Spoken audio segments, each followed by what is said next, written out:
चाची जी हाँ का हाल चल बा? बढ़िया बा का भइल? देखी न एगो झबुआ बोबिया हाँ बड़ा टोनही न बिया हमरा के क देले बिया। का है? ये दादा हाँ बहुत ज्यादा टोनही न बिया। अरे बाप रे। अरे हाकनी डाकनी बिया वो। अरे रे रे रे रे।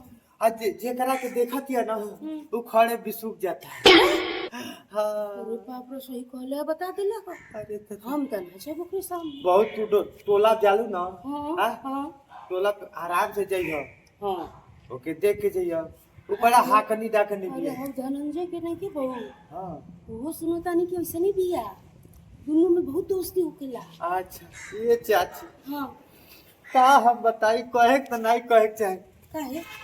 लेकिन का बताई हाँ एगो यही तरह हमार पाड़ा रहे हाँ पाड़ा रहे ठीक बा ऐसा न जादू मंत्र मरला से हाँ इतना टोना मरला से हाँ हाँ गब दे बिसुक गई पाड़ा अरे तुम और दूधे नहीं खेते हाँ पाड़ा दूध नहीं खेते बता ये चाची इनकर तो कुछ नहीं खे हाँ हमार मेहरारू को हाँ सुबोधवा वैसन कैले बिया न अच्छा अरे खाली नई हरे भाग भाग जाती है अरे राम राम राम ओके तनिको नीके नहीं खेलागत चारे बाप ए, बड़ा दुख में पड़न सन। ए चाची हाँ हम सूखा उखा के देखा के हार गए अच्छा अब वही ले पड़वा दूध नहीं खे दे अरे बाप रे बाप बेचारा के कितना दुख बा।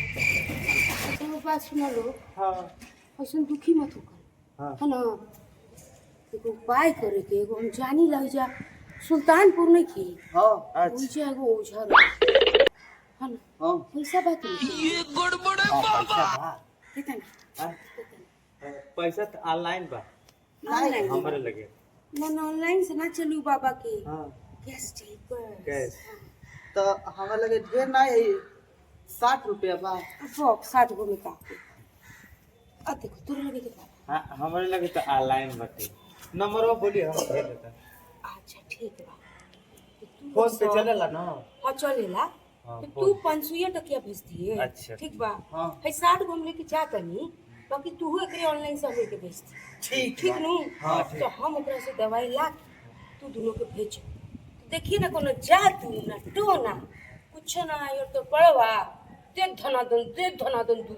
हाँ पाला तू देवे लगे देबे ला हमार मौगी रुक जाए कि नहीं हमरे घरे जइबे ना करी मई के रात दिन तोर गोड़ दवाई बैठ के हाँ ठीक बा ठीक बा सुनी ना भभूतिया लेके आई ओकर बाद हम दे दे चिंता ना करो हम सब लेके आए बनू सब ठीक हो जाए एकदम बढ़िया से ठीक बाकी 500 रुपया तो है 500 तो है ना हाँ, ठीक। ऑनलाइन भिजवा दी ठीक ठीक तो हम जाए ओझा ओझा से कुल दवाई आई ठीक ठीक ठीक नहीं। भभूतिया लेके आए ओकर बाद दिया दे हाँ हाँ ना ना ना ना पहले पैसा दे के पड़ेला अच्छा हाँ ना देखिए पाड़ा भी दूध दी तो मेरा रो घरे में हाँ तो ठीक बा है ना? हाँ, हम 500 दे दे हाँ जा ठीक बा पड़वा तू दे ना दई दई एकदम दई अरे का बात करत रहे। ठीक। जो हाँ किस रहा किस